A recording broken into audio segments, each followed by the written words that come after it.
Right. जस्तो अब यदि तपाईहरुसँग पनि प्रश्न छ भने प्रश्न गर्न सक्नुहुन्छ। तपाईले भन्नुभयो नि अघि अब जुन कुरा चाहिँ त्यहाँको जुन दुःख देखेको हुन्छ उसैले लेखेको भए त्यो अझ राम्रो हुन्छ भनेर भन्नुभयो नि। तपाईले छोयो ती कुराहरू लिएर लेख्नु भएन। जुन कुरा म आफूले पनि फिल गरेको कुरा हुन्छ होइन, अब भनौँ न ती कुराहरू एउटै त्यही समाजमा बसेर त्यही कुरा दिनौँ देखिरहेको हुन्छ। सधैँ देखिरहँदा त्यो मात्र कसरी सुन्न सक्छ? उसलाई त्यति नर्मल लागिसकेको हुन्छ। त्यो त नि अब एउटा गौतम बुद्धले पनि जब बाटोमा देखे नि एउटा भनौँ न मर्दो रहेछ मान्छे, यस्तो हुँदो रहेछ, उसले देखे, उसलाई छोयो र आज गौतम बुद्ध बने नि त होइन। यदि तिनी पनि हामी जस्तै साधारण भइदिएको भए उनी गौतम बुद्ध बन्थे भन्ने चाहिँ मलाई लाग्दैन। त्यही भएर छुने त्यसकोलाई मात्रै छुन्छ जसले चाहिँ त्यो कुरा देखेको हुँदैन। हजुरलाई चाहिँ कस्तो लाग्छ? सायद त्यस्तो होला, तर फेरि पनि कुनै चिज वरिपरि छ भन्दैमा त्यसले नछुन्ने चाहिँ भन्ने जस्तो लाग्दैन मलाई।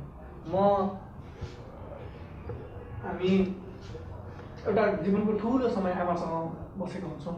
म त एकदम पारिवारिक मान्छे भएर अलिक मेरो इक्जाम्पल यसरी अब आमासँग बसेको हुन्छौँ। अब तर हरेक दिन बिहान आमासँग छुटेर घर आउँछ, हरेक दिन स्कुल जाँदा र घन्टी लाग्नु भनेको चाहिँ सिधै घर आमा सम्झिनु, त्यो टेक फर ग्रान्टेड हुँदैन। त्यस्तो कहिले हुँदैन। त्यो आमाको मायाले त्यो स्कुल हुन्जेलभरि अनि छुट्टी भइसक्दा छोइहालेको हुन्छ। छुने कुरामा चाहिँ त्यहीँ हुँदा बाहिरबाट छुने त्यहाँ हुँदा नछुने भन्ने चाहिँ हुँदैन होला। अब लेख्ने नलेख्ने भन्ने कुरामा चाहिँ फेरि पनि अब त्यो आफूलाई एक्सप्रेस राइट लेखेर गर्ने अथवा गर्न चाहने हुन्छ हुँदैन त्यो पर्सनल कुरा हुन्छ होला।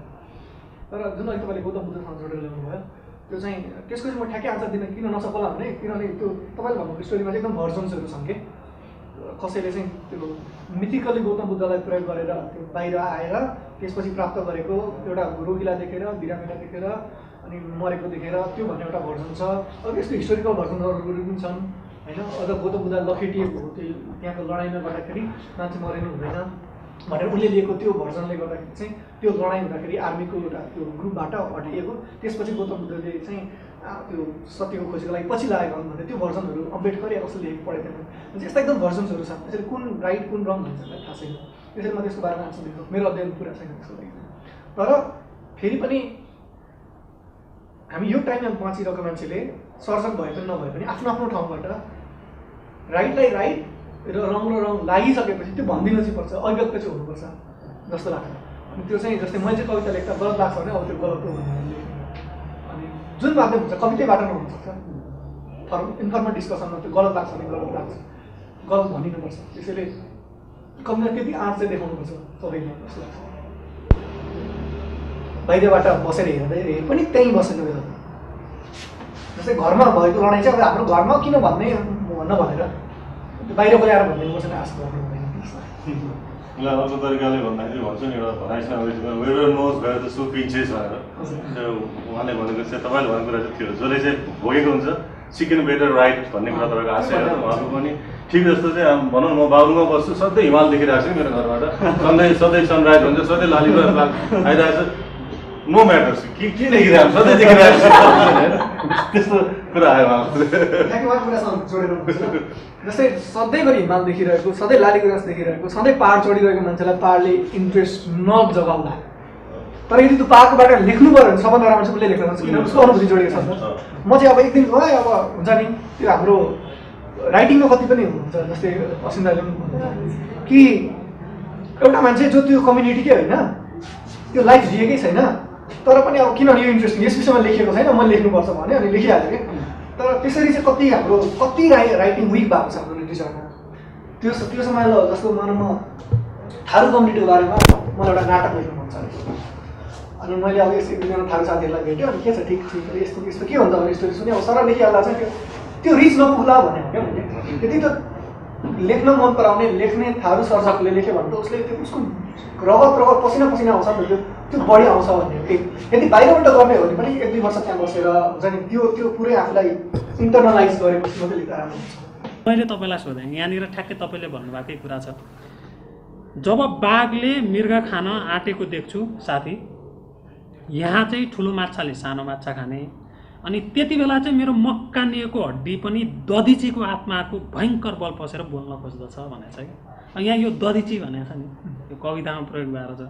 अब दधिची भनेको चाहिँ तपाईँको अब चाहिँ त्यो यस्तो चाहिँ हड्डी होइन, त्यो ऋषिको हड्डी निकालेर चाहिँ त्यहाँबाट यन्त्रहरू भनेको मतलब त्यो क्षेप्यास्त्रहरू बने। त्यो क्षेप्यास्त्रले चाहिँ राक्षसहरूलाई एउटा राक्षसलाई मार्नको लागि चाहिँ एउटा मात्रै वेपन बन्नुपर्ने थियो, त्यो चाहिँ दधिचीको ब्याकको हड्डीबाट चाहिँ बनिलियो भन्ने भयो होइन। अनि त्यस्तै गरेर अर्को प्रसङ्ग पनि छ यहाँनिर तपाईँको, जस्तो मैले गरेँ यहाँनिर बताएँ तपाईँलाई। जब मानवलाई मानव ठान्दैन साथी, तब कटकटाउँछ मेरो 32 दन्ते बङ्गारा, दुवै जस्तो भीमसेनको दाँत भनेको छ। अब यहाँ यो भीमसेन भनेर प्रयोग गरेको छ नि होइन, अरूसम्म त ठिकै छ यहाँनिर। अब यो रियलिस्टिक हो। अब भीमसेन भनेको चाहिँ वायुको पुत्र र चाहिँ एकदमै बलवान होइन, शक्तिशाली, तुफान तुल्य यसरी हुन्छ नि। सो अब अघि दाइले पनि भन्नुभएको थियो यो चाहिँ कविताको सुन्दर पक्ष हो कि वा यसले कवितालाई सशक्त बनाउने हो कि, अब पाठकले चाहिँ कसरी बुझ्दैन? अब यो जस्तो हामीले दधिची अब भीमसेन सायद म त्योसँग त अब पढ्छु भने त मलाई सजिलै मैले बुझेँ होइन, त्यसको अर्थ मैले छ भने।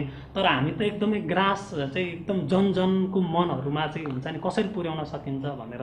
जस्तो तपाईँले अघि सगरमाथाको गहिराइमा जुन तपाईँले एउटा बुवासँग गर्ने प्रेम चाहिँ जसरी उल्लेख गर्नुभयो, वास्तवमा त्यो त एकदमै रियलिस्टिक बेस हो नि। प्रत्येक सन्तानले चाहन्छ त्यो, चाहे उसको अब विविध कारणले उसले गर्न नसक्ला, तर काहीँ न काहीँ उसको हृदयमा चाहिँ हुन्छ त्यो कुरा र छोयो तपाईँको होइन। त्यस कारणले गर्दा धेरैभन्दा धेरैले रुचाए। सो यस्तो कवितामा यो प्रयोग गर्ने चाहिँ यो कविताको सुन्दर पक्ष हो कि सशक्त पक्ष हो कि पाठकले कसरी बुझ्ने भन्ने। त्यसमा चाहिँ म यस्तो भयो भने राम्रो, यस्तो भयो भने नराम्रो भन्ने पार्टमा म छैन, कोही पनि छैन। हजुर होइन, त्यो कविताको लागि कुनै विशेष अदालत बनायो हुँदैन, त्यहाँ कोही न्यायाधीश हुँदैन। हजुर मैले यतिसम्म भन्न सक्छु म के मान्छु भन्ने मात्रै हो। Right, what's my take on this भन्ने मात्रै हो होइन। मिथकहरू चाहिँ आउँछन् हेर्नुहोस्, हामी कुन टाइममा कुन स्पेसमा बाँच्छौँ भनेर।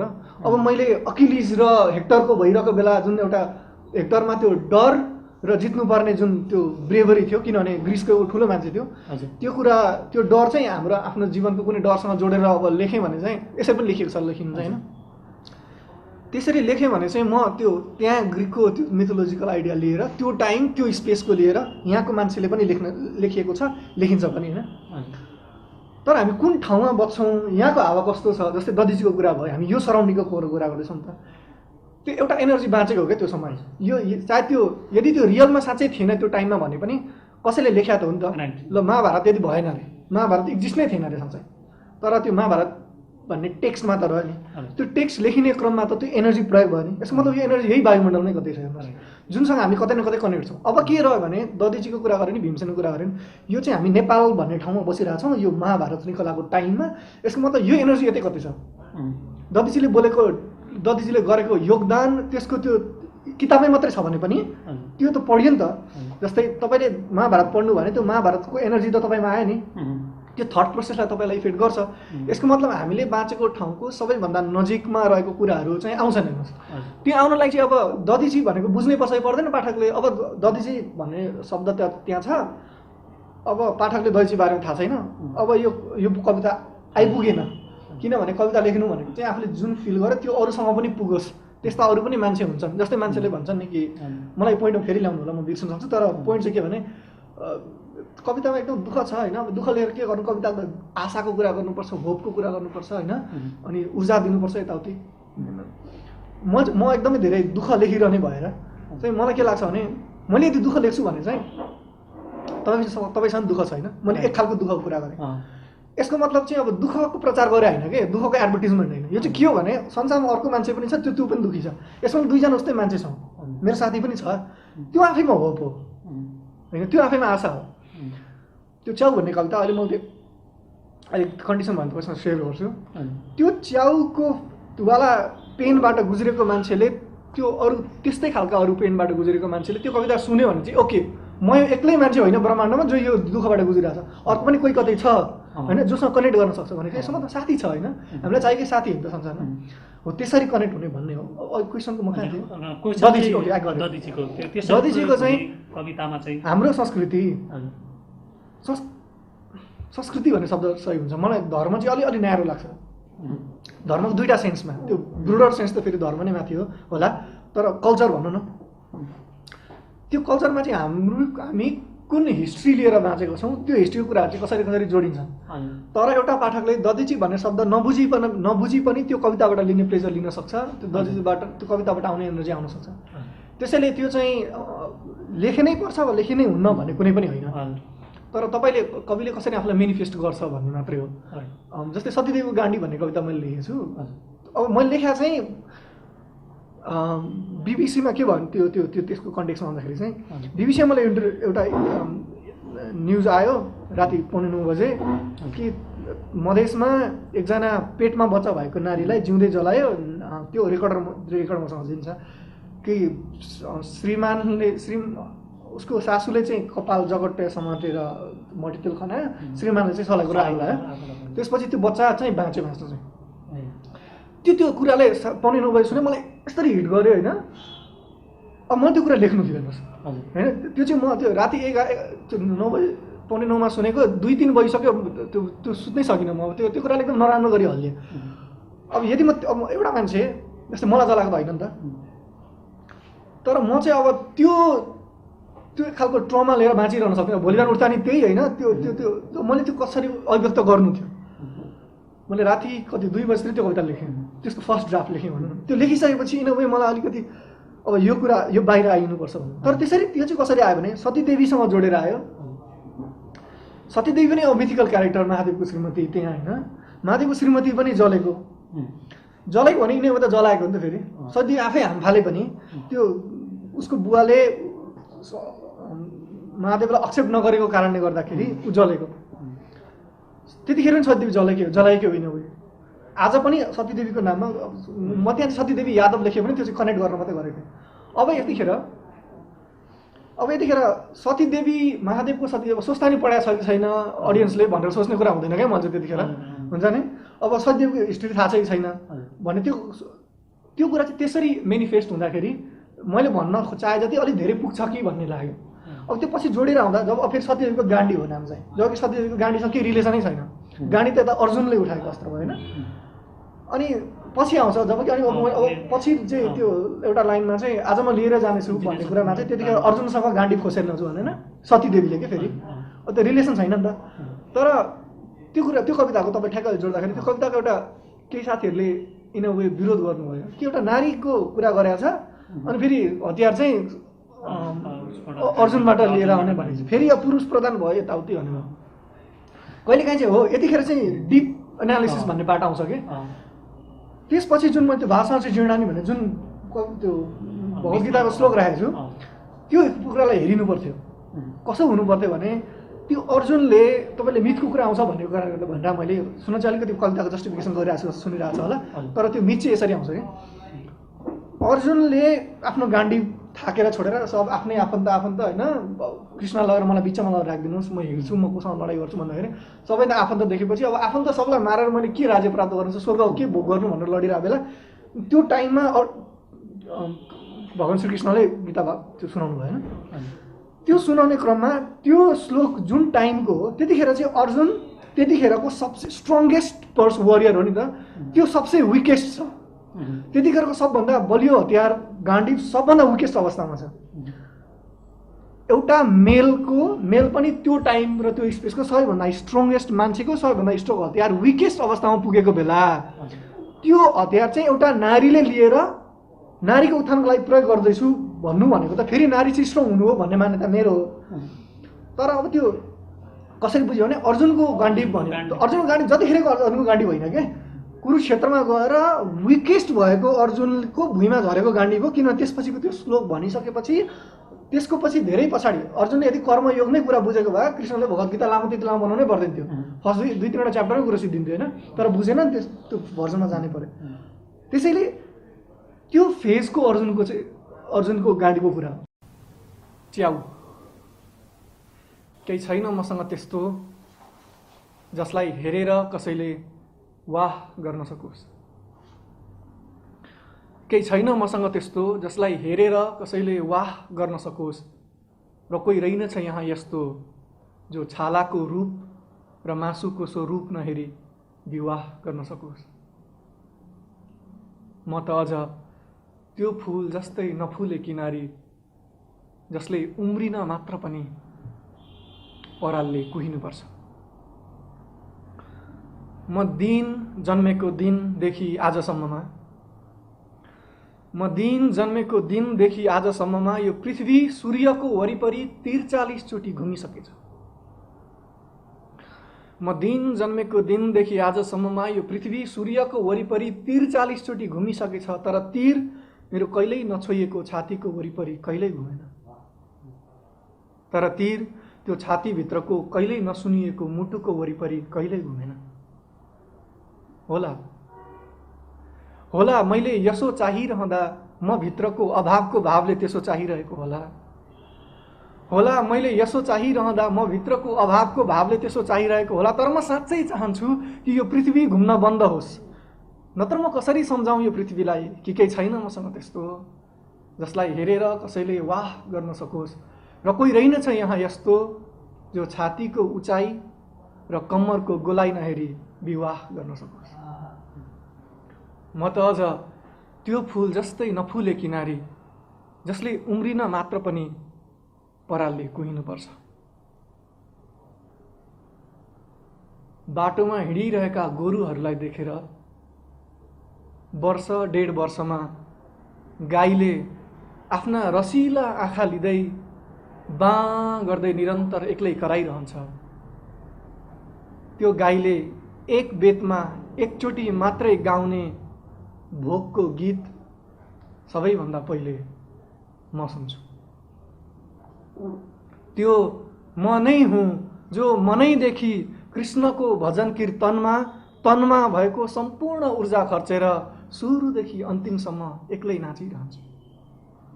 त्यो म नै हुँ जो मनैदेखि कृष्णको भजन कीर्तनमा भएको सम्पूर्ण ऊर्जा खर्चेर सुरुदेखि अन्तिमसम्म एक्लै नाचिरहन्छे।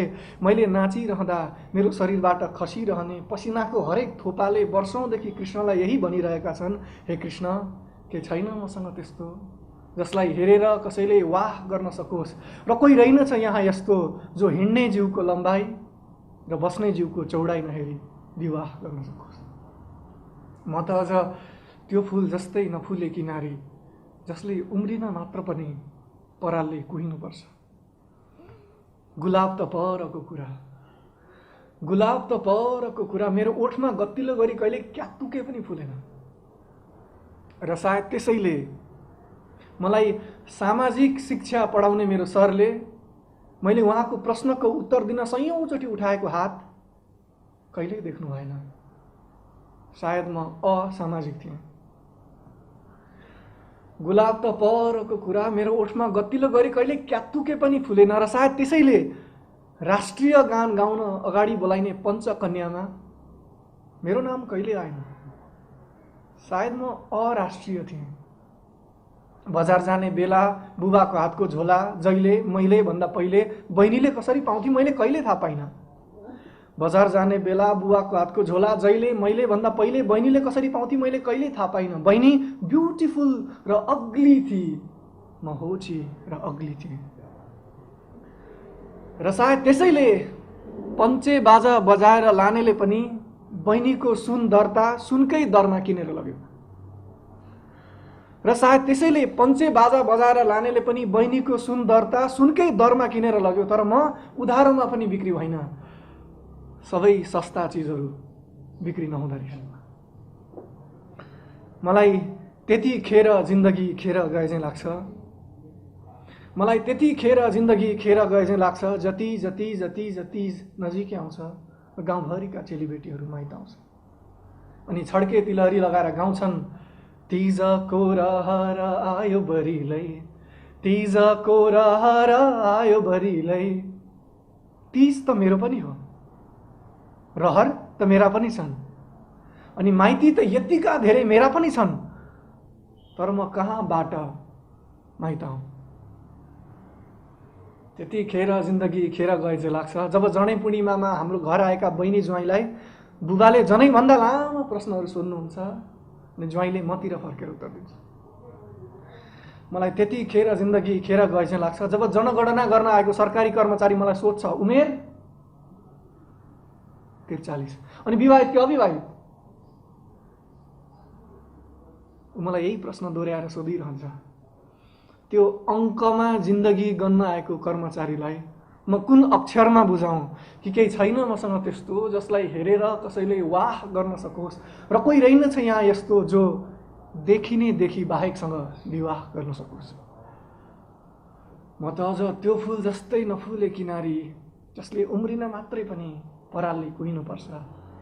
ए हजुर, तपाईँको गाउँमा एक अविवाहित दृष्टिविहीन लोग्ने मान्छे देख्नुभयो भने, तपाईँको गाउँमा एक अविवाहित दृष्टिविहीन लोग्ने मान्छे देख्नुभयो भने भनिदिनु होला, परको एउटा गाउँमा एउटा बेरङ्गी फुल उसैलाई पर्खेर बसिरहेकी छ।